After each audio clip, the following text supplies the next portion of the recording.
Fil rouge, l'enquête sur la paracha de la semaine. Aujourd'hui, Vayetse Yaakov.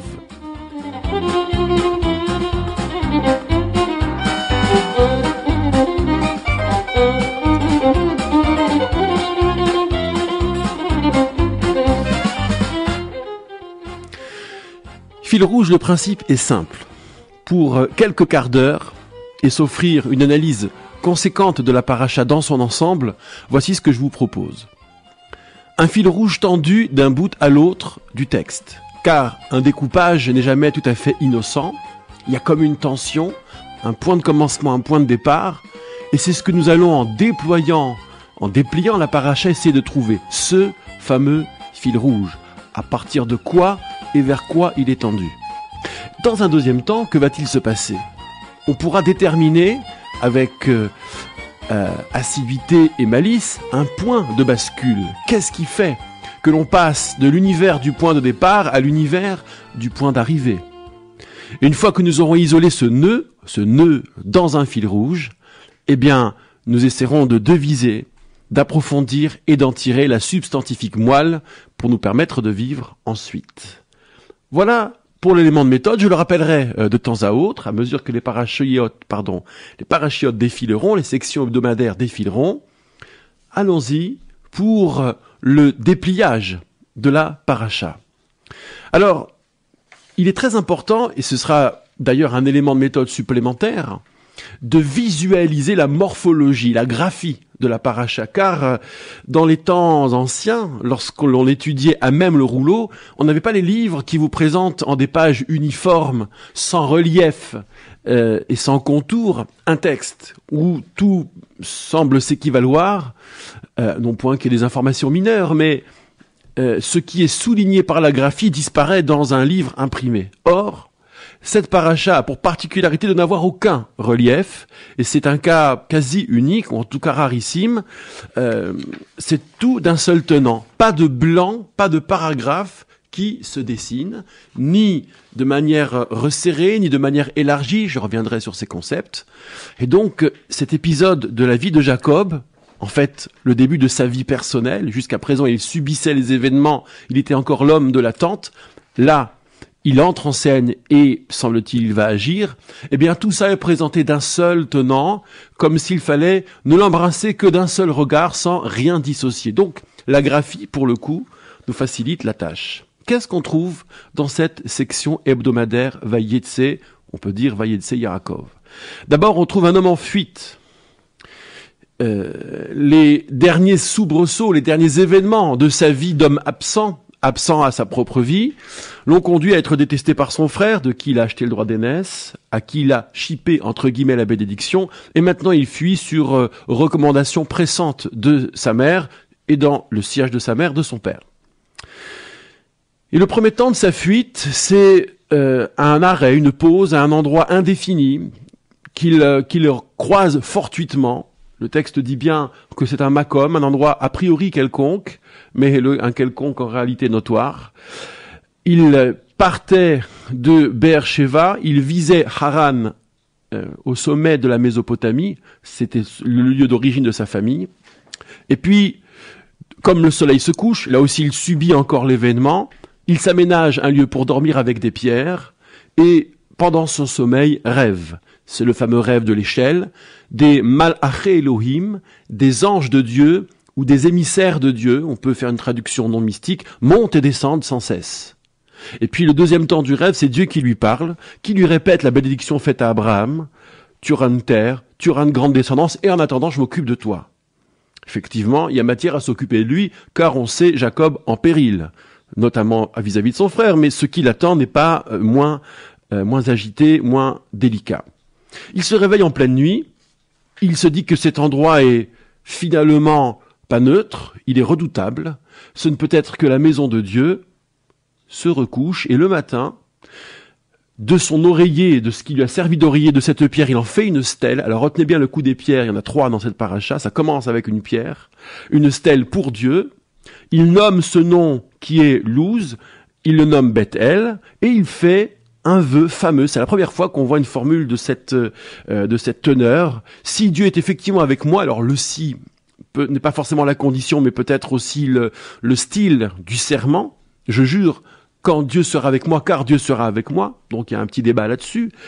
Que d'abord ce sera mon Dieu, que ce lieu où j'ai érigé une stèle, ce sera la maison de Dieu, un temple donc, et tout ce qu'il me donnera, puisqu'il me donne à me vêtir et à me nourrir, j'en prélèverai la dîme. Voilà pour cette première nuit de fugitifs. Et puis, épisode suivant, enfin moment suivant dans cet épisode, le puits. Il voit un puits avec des bergers assis dessus, leur demande mais qu'est-ce que vous fichez là ? On lui explique le principe, la Torah nous l'avait expliqué d'ailleurs en style indirect, le lecteur souvent est informé avant le principal personnage. Et le principe est qu'une pierre est trop lourde pour être soulevée si la totalité de ceux qui partagent le puits, donc des tribus voisines mais en même temps potentiellement rivales, si la totalité n'est pas là, on ne peut pas dégager la pierre sur le puits, et donc le partage est obligé grâce à ce procédé fameux. Entre-temps, Rachel arrive, Rachel avec le troupeau de son père Lavan en français, parce que c'était la dernière que l'on attendait pour pouvoir soulever la pierre, mais c'est Jacob qui, tout seul, soulève la pierre parce qu'il a vu Rachel, et il se passe en lui déjà quelque chose. Rachel, après que Jacob se soit présenté, court vers son père, et là arrive le moment suivant, le troisième, Jacob chez Lavan, qui court au-devant de lui, en réalité, qui l'emmène à la maison, « Tu es mon frère, tu es ma chair, reste là quelque temps. » Et puis au bout de ces quelque temps, Lavan dit, « Écoute, tu vas pas rester ici gratis, tu vas pas travailler pour moi pour rien, fixe-moi ton salaire. » Jacob répond, « 7 ans de travail, et tu me donnes Rachel. » Alors, c'est pas le salaire du travail, c'est vrai, c'est en sus, a priori. Je vous laisse le soin d'analyser, de disséquer cette transaction, ce deal. Il travaille 7 ans, et vous connaissez ces fameux, c'est pas Rachel qui sera épousée, à l'insu de Jacob, il épouse Léa. Le matin des noces, il voit que c'est Léa. Demande des comptes à son beau-père, qui semble pour leur s'en tirer. Au départ, Laban a, si on occulte les commentateurs qui anticipent toujours, et les midrashim, Laban a un abord tout à fait sympathique. Ça reste l'oncle, le cousin, bref, le presque frère. Mais Laban se défend, oui, mais que veux-tu, c'est l'usage, on ne marie pas la cadette avant l'aînée. Du coup, la proposition que fait Laban cette fois-ci, c'est engage-toi pour 7 ans, et là, après la semaine de mariage, je te donne déjà Rachel, ce qui sera fait. Vient ensuite dans le récit, toujours dans un seul tenant, les naissances. Viennent les naissances. Léa est mal aimée, puisque le texte venait de dire que Jacob avait aimé Rachel plus que Léa. On peut le comprendre. Et Léa, mal aimée, du coup, est touchée la première par la fécondité, c'est Dieu qui s'occupe de lui faire naître ses enfants, et à chaque fois dans des termes qui frisent la louange à Dieu, et surtout la victoire, ou en tous les cas le bonheur. Réhouven, regardez, Shimon, écoutez donc, Lévi, il m'accompagne, mon mari, Yehuda, je suis reconnaissante. Donc, Léa n'est en guerre avec personne, elle subit son bonheur croissant. Et c'est vrai que son étoile va culminer, pendant que celle de Rachel va en somme pâlir. Rachel est jalouse, c'est le temps suivant. Léa connaît une pause dans la fécondité. Rachel est jalouse, il y a une scène de ménage. Est-ce que je suis moi la place de Dieu qui te rend infertile, lui dit Jacob. C'est assez vache, passez-moi l'expression. Et Rachel lui donne sa servante, Bilha, ce qui est un crève-cœur. Elle, sans doute, le vit-elle avec beaucoup d'amertume. Mais quoi ? Il y aura Dan et Naphtali du ventre de cette servante Bilha. La servante, c'était la servante donnée par le père Lavan au moment du mariage. Dan, Naphtali. Dan, justice, Naphtali, la lutte, parfois même la mauvaise victoire, la victoire par l'intrigue. Donc, 2 noms qui témoignent que elle, Rachel, n'est pas dans l'expérience du bonheur croissant, mais dans le règlement de compte avec sa sœur, car ça lui pose effectivement un problème. De ce côté, les 2 sœurs gèrent leur affaire, si j'ose dire, séparément, leur psychologie dans la fécondité ou l'infécondité. Léa constate, revient le texte revenant sur elle, constate sa pause, et elle aussi donne sa servante, mais semble-t-il sans lien avec la démarche de Rachel. Il en naîtra Gad et Asher. Gad, Mazal Tov, c'est une reformulation, c'est le bienheureux en somme, c'est la marque du bonheur. Asher, pareil, c'est la joie. la consolidation de ce bonheur par la fécondité. Donc Léa n'est toujours pas en guerre avec personne. Vient ensuite l'affaire des mandragores. Ruben, l'aîné de Léa, avait cueilli des mandragores, une plante rare, il en avait trouvé, réputée concourir à la fertilité. Donc les femmes infertiles étaient avides de se procurer des mandragores. Évidemment, Rachel intercepte le garçon et négocie avec sa sœur, qui lui reproche de vouloir non seulement prendre, c'est Léa qui parle, son mari, c'est incroyable, mais en plus tu veux prendre les mandragores de mon fils. Rachel dit, tiens, le mari je te le laisse pour ce soir, et moi j'aurai les mandragores. Et Léa donc fond sur Jacob qui rentre le soir en disant, je t'ai loué, Kisachor secharticha, contre les mandragores de mon fils. Je t'ai monnayé. Alors Jacob, qui avait déjà monnayé son temps de vie avec son beau-père, se retrouve monnayé une seconde fois avec la fille de son beau-père, en l'espèce, sa femme. Vont naître deux garçons, Yissachar et Zevouloun. Yissachar à voir avec le salaire, le Sachar justement, et Zevouloun avec l'ancrage. Donc on renoue avec le beau, les connotations positives qui sont prisées par Léa. Yissachar, le salaire de quoi? C'est justement pas le salaire de la tractation contre les mandragores, mais Léa dit, j'ai été payée pour avoir donné ma servante. Elle l'a sans doute aussi très mal vécu, et elle estime pouvoir en retirer un mérite. Je vous laisse le soin d'analyser. Et au passage, il y a une naissance d'une fille qui est Dina. Ça prend quelques tout petits mots dans le verset. Là aussi, vous êtes seul juge. Dieu entend Rachel entre-temps. Elle a un garçon qui mettra fin à son opprobre. Asaph, c'est la fin de l'injure. Yosef, ce sera son nom. Et Yosef, que Dieu m'ajoute encore. Donc c'est très encadré. Cette naissance, et qui sera la dernière, pour ainsi dire, du récit. Un autre enfant viendra dans la paracha la semaine prochaine. Dans le fil, qu'est-ce qu'on trouve encore? Jacob veut dealer son départ. Fixons le salaire, lui dit Laban, parce que les années de travail avaient à voir avec les mariages, mais c'était année contre mariage, donc on est neutre. Le reste de travail à rémunérer. Et donc Jacob propose une sorte de deal curieux. On partage le troupeau selon l'apparence, les taches, les couleurs de tel ou tel bestiau. Laban est d'accord, on partage. Jacob octroie à ses gens, ses fils en l'occurrence, son pécule. Et par ailleurs, il y a un soubresaut ici. Jacob s'éloigne 3 jours pour faire paître ce qui reste du troupeau de Laban. Et là, a priori, tout le monde est content. Et trouve le moyen, en plantant des bâtons avec des motifs, de faire que les troupeaux vont produire des animaux conformes à ces critères visuels, taches et couleurs. Du coup, Jacob se trouve très enrichi. Il y a une inflation de bêtes, de pièces chez Jacob. Et les fils de Laban en prennent ombrage. Qu'est-ce que c'est que cette arnaque? Le visage de Laban change, et là très officiellement, alors qu'on pouvait deviner la malveillance, il devient malveillant, voire dangereux.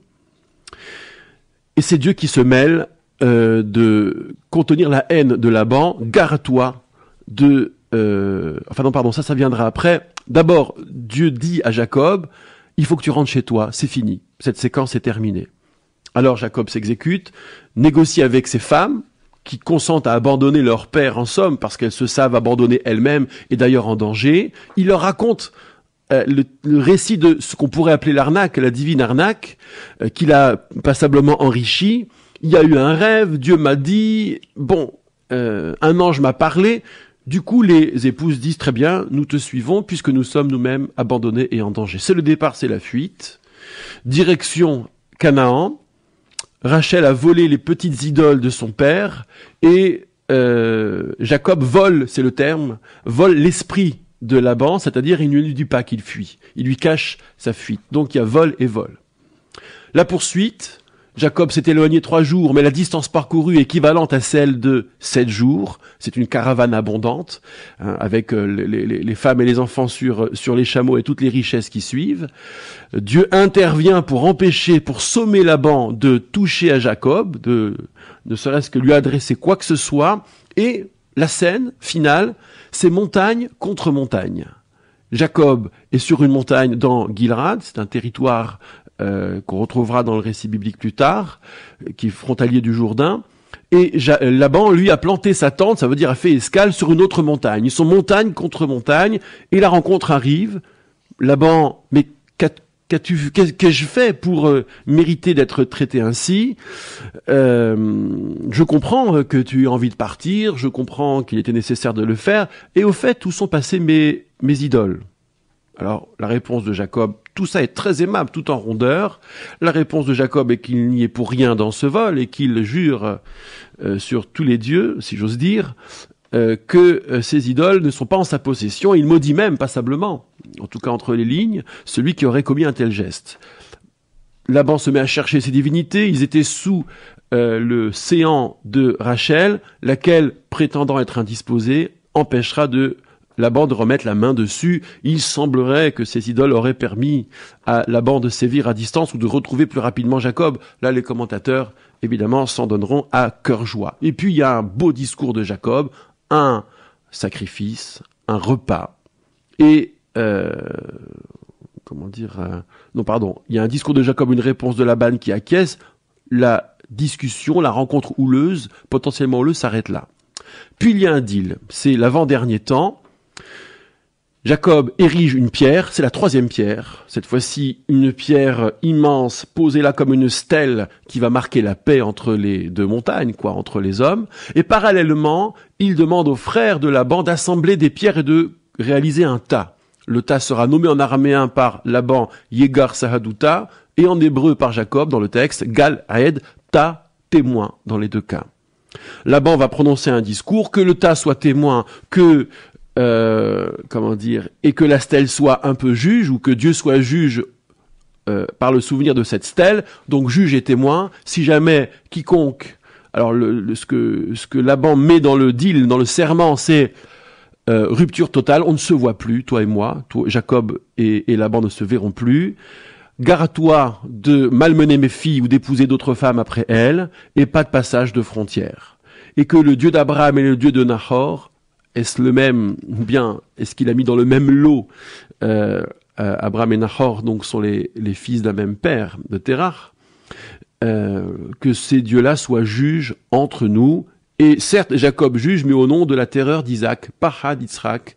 Je vous laisse là aussi retrouver cette expression dans le texte. L'épilogue, Jacob offre un sacrifice, on mange du pain, donc c'est un beau festin. Laban s'en va retourner à sa terre et Jacob poursuit sa route. Chacun sa route, chacun son chemin. La dernière information de la paracha, Jacob rencontre, ou bien est rencontré par des émissaires divins, par des anges de Dieu, traduction là aussi incertaine. C'est la même expression que les tout premiers qui montaient et descendaient l'échelle dans le rêve, mais cette fois-ci, il les identifie sans problème. C'est très serein comme rencontre, et il appelle ce lieu Mahanaïm, très littéralement, le double camp. Voici ce que vous trouverez dans la paracha. Nous allons faire une première pause musicale, et isoler le fil, et trouver le nœud.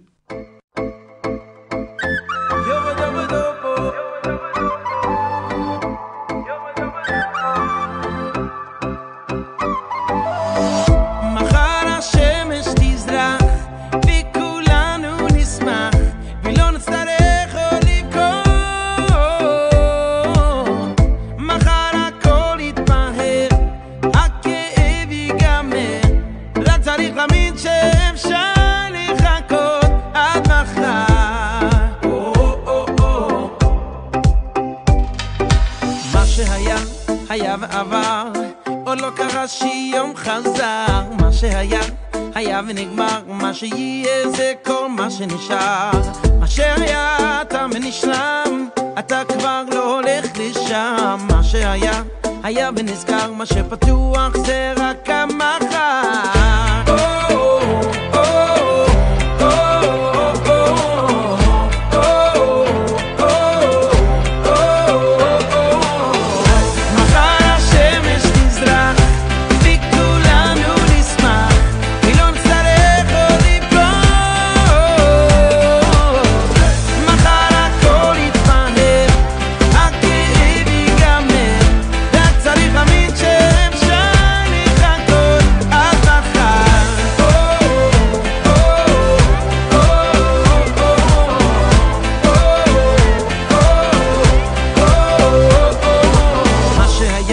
היה ועבר, עוד לא קרה שיום חזר, מה שהיה, היה ונגמר מה שיהיה זה כל מה שנשאר מה שהיה תם ונשלם אתה כבר לא הולך לשם מה שהיה היה ונסגר מה שפתוח זה רק המחר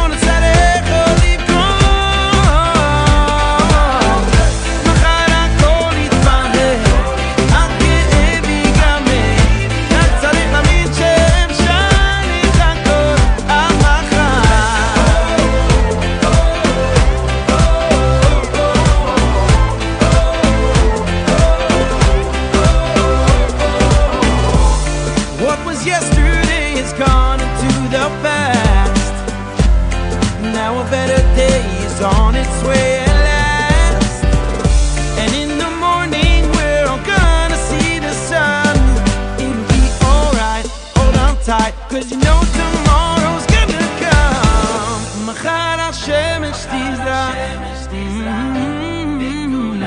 וכולנו נשמח מחר הכל יתבהר רק צריך להאמין שאפשר לחכות עד מחר מחר השמש תזרח וכולנו נשמח ולא נצטרך עוד לבכות מחר הכל יתבהר הכאב ייגמר רק צריך להאמין שאפשר לחכות עד מחר לחכות עד מחר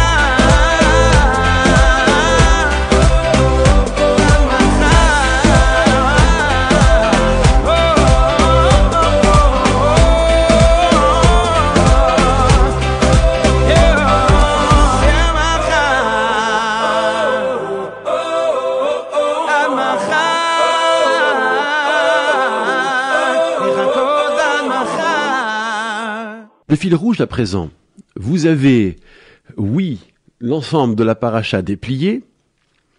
Qu'est-ce que ce dépliage donne à voir là d'un premier coup d'œil? Vous avez au début un fugitif béni. Donc il est rempli de bénédictions de tout le monde, de sa mère, de son père principalement, la très officielle bénédiction, mais il n'en demeure pas moins que cet être ô combien béni fuit et à la mort aux trousses, pour reprendre l'expression que vous savez. Et à la fin, qu'est-ce que vous avez? Quelqu'un qui peut tutoyer les grands. Montagne contre montagne, un camp face à un autre camp. Alors, montagne contre montagne, c'était contre Laban. Et le dernier mot, le nom qu'il donne au lieu où il rencontre ses présences divines, Mahanaïm, deux camps. Parce que cette dualité indique aussi la rivalité. Au début, vous avez quelqu'un qui n'a toujours pas agi par lui-même, qui a subi les événements. Et à la fin, vous avez quelqu'un qui a fait sa famille, qui a fait sa fortune, et dans quelles conditions, qui a géré sa famille, c'est-à-dire ses épouses rivales et les questions qui fâchent, les questions qui blessent, et qui a su rompre avec l'impossible beau-père tellement envahissant. Il a su faire tout cela dans des conditions parfois troubles, mais il a su faire. Au début, vous avez un personnage, Yaakov, qui ne comprend pas sa vision, qui réalise après coup dans quel endroit il est, mais il ne l'avait pas compris au départ. L'échelle avec les anges qui montent et qui descendent, c'est une image, mais pour le moment qui ne lui parle pas. Et quand Dieu s'adresse à lui, certes, ça rassure, mais toujours est-il que la vision elle-même reste un mystère. Et à la fin, la rencontre est beaucoup plus sereine, il identifie des personnages, il donne un nom au lieu, un nom qui témoigne d'une tension, donc, et puis ça se passe pas dans le rêve, ça se passe dans le réel, entre guillemets, en tout cas tel que c'est raconté. Alors, au début donc, vous avez dans cette vision du mouvement, l'échelle, les anges, ils montent et ils descendent, c'est dans la verticalité, et c'est insaisissable comme nous l'avons dit. Et la rencontre de la fin avec ces créatures divines, eh bien c'est dans l'horizontalité, c'est dans le terrestre, le réel, Jacob saisit, et surtout, il n'y a pas d'agitation de ces personnages. Ils viennent vers Jacob, ils viennent à sa rencontre, ils viennent vers un point. Donc, voici ce que nous voyons d'un coup d'un seul.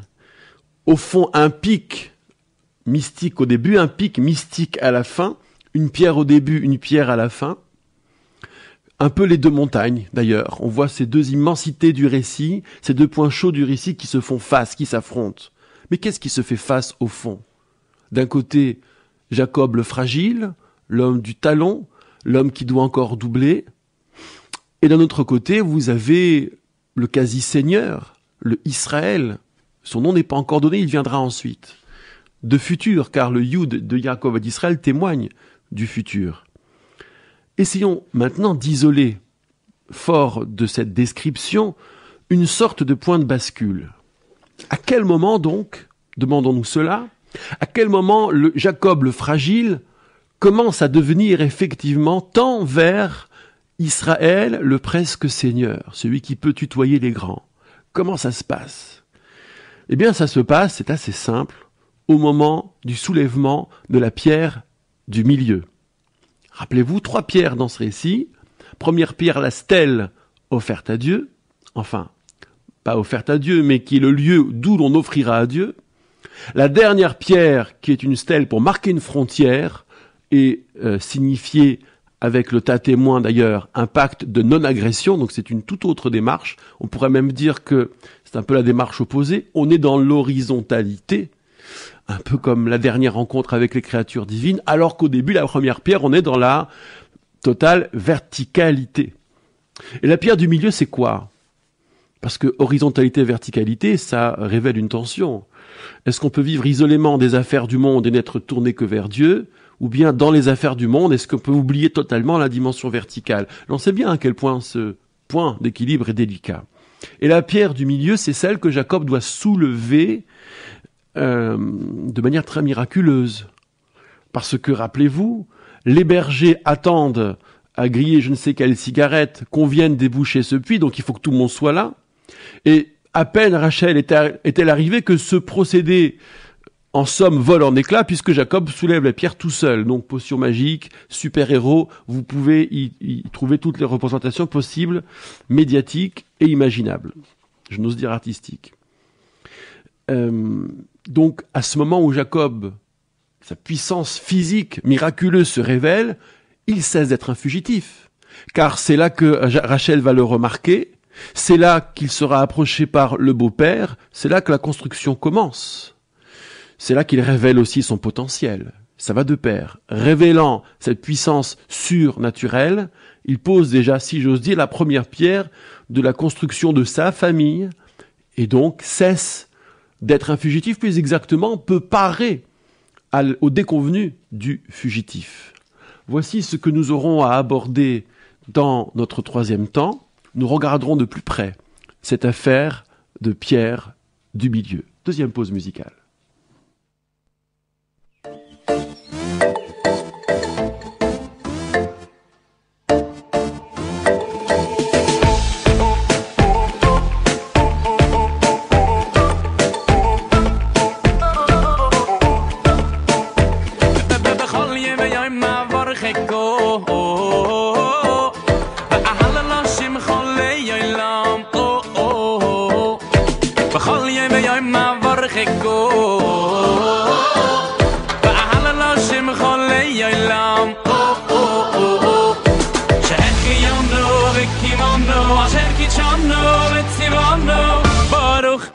Hashem,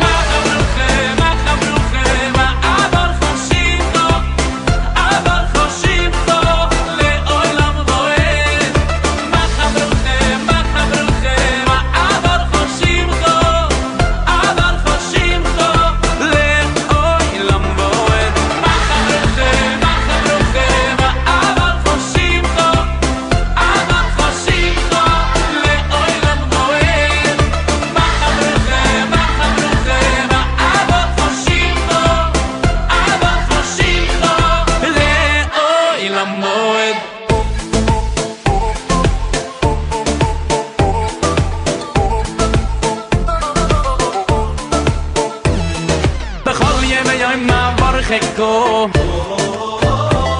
ואהל לו שמחו ליום בכל יום ויום מעבור חיקו ואהל לו שמחו ליום שהחיינו אשר קידשנו וציוונו ברוך אתה השם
Retour sur notre personnage et sur le nœud de notre paracha, un personnage autour duquel tout est double le concernant. Deux noms, rappelez-vous, ce sera dit la semaine prochaine. Israël, pourquoi? Kisarita im Elohim veim anashim vatuchal. Car tu as vaincu des puissants, on peut traduire des dieux d'ailleurs, des divinités, et des hommes. Et tu es venu à bout. Kisarita, sar, ça serait la radicale qui donne le mot ou le nom Israël. Donc il y a deux dimensions dans ce que le personnage inconnu la semaine prochaine lui dira. Elohim, Anashim, les puissants et les hommes. Tu as vaincu des deux côtés. Bon. Et donc pour saisir cette énigme, qu'est-ce que c'est que cette double identité chez Jacob, puisque les deux noms vont cohabiter, hein, Jacob, Israël, tantôt l'un, tantôt l'autre, le deuxième n'efface pas le premier, n'abolit pas le premier, c'est bien connu. Revenons à notre paracha, nous avons indiqué que, en soulevant la pierre, Jacob agit pour la première fois. Pour la première fois, cet acte est porté à son seul crédit, il n'obéit à personne, il aurait très bien pu laisser la pierre se soulever, il n'obéit pas à son père, pas à sa mère, ni à la terreur que lui inspire son frère. C'est bien la première fois qu'il agit, qu'il apparaît, c'est un peu un acte de naissance. Et curieusement, Jacob ne rencontre pas d'opposition. Ça, c'est un point important.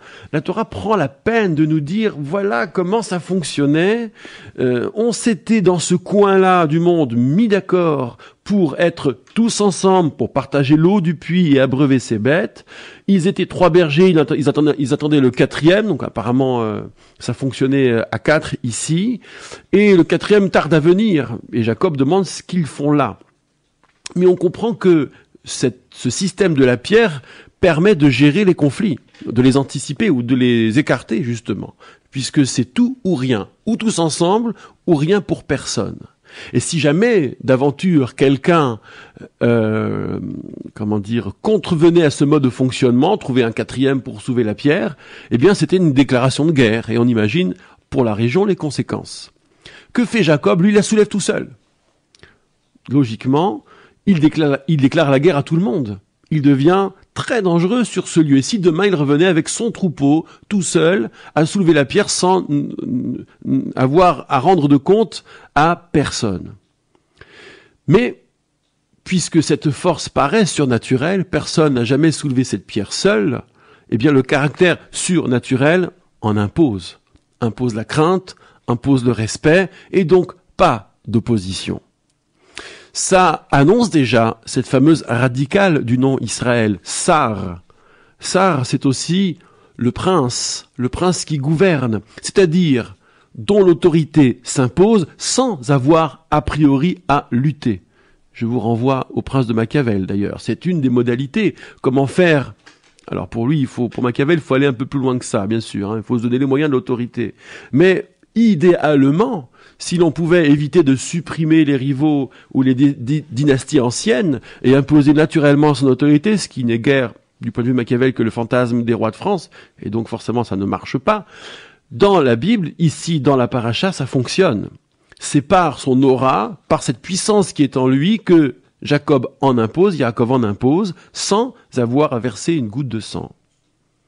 Et s'agissant de Jacob d'ailleurs, lorsqu'il aura à lutter physiquement, par exemple avec l'inconnu, qu'on fait semaine prochaine, eh bien il laisse des plumes, il revient boiteux.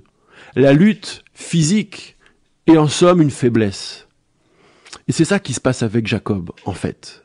C'est quelqu'un qui, faible, fugitif, découvre et dévoile en lui une force pour déboucher un puits, pour affronter le beau-père et pour survivre aux atermoiements et aux arnaques, et se faire plus malin que le malin, plus rusé que le rusé. Mais d'un autre côté, c'est quelqu'un qui aura expérimenté que là où on fait usage de la force, en réalité, on ne gagne guère que la faiblesse. Confère la lutte avec l'inconnu, l'ange d'Ésaü, selon l'expression des Midrashim.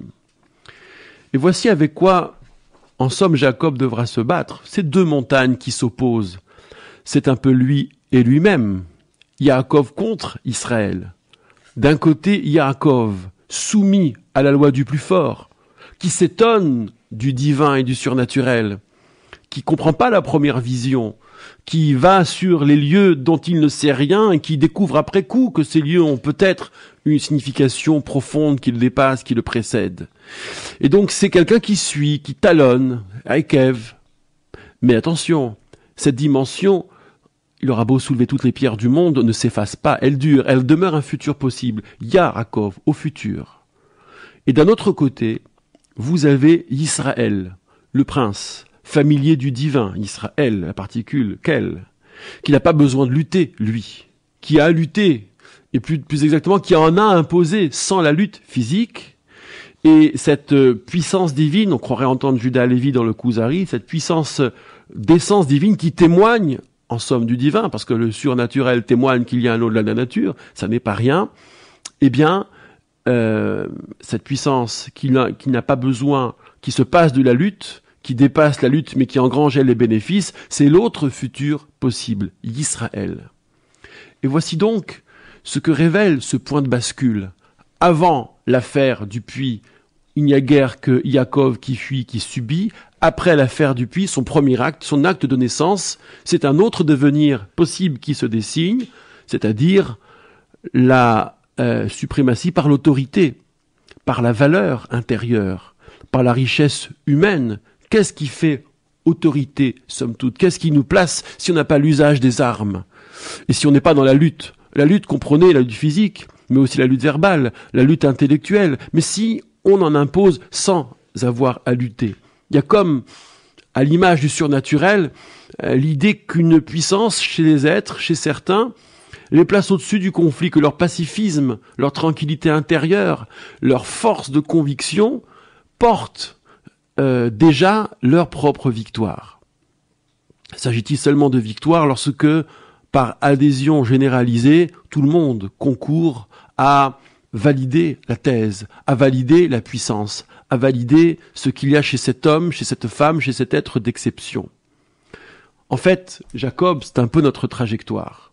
Nous sommes horizontalité d'un côté, verticalité de l'autre, toujours à mi-chemin entre une faiblesse toute infantile d'avoir à subir les événements, une faiblesse toute infantile où l'on ne choisit pas les lieux où on nous pose. Et puis il y a un moment donné où c'est l'action. Un moment donné où l'on est à soi-même. On est ce Israël et plus ce Yaakov. On dessine un autre futur, mais le premier futur nous habite toujours. Nos passés sont autant de futurs possibles. Et Jacob est là au milieu des deux montagnes, au milieu de lui et de lui-même. Nous sommes entre nous et nous-mêmes à choisir sans cesse la faiblesse qui devient force ou la force qui devient faiblesse. Merci de nous avoir suivis pour cette première enquête, pour cette première tentative. Rappelez-vous, c'est toujours ainsi que nous agirons. Regardez le texte, simplement le regarder, tendre un fil rouge, trouver le nœud et résoudre le mystère. Shabbat Shalom à toutes et à tous.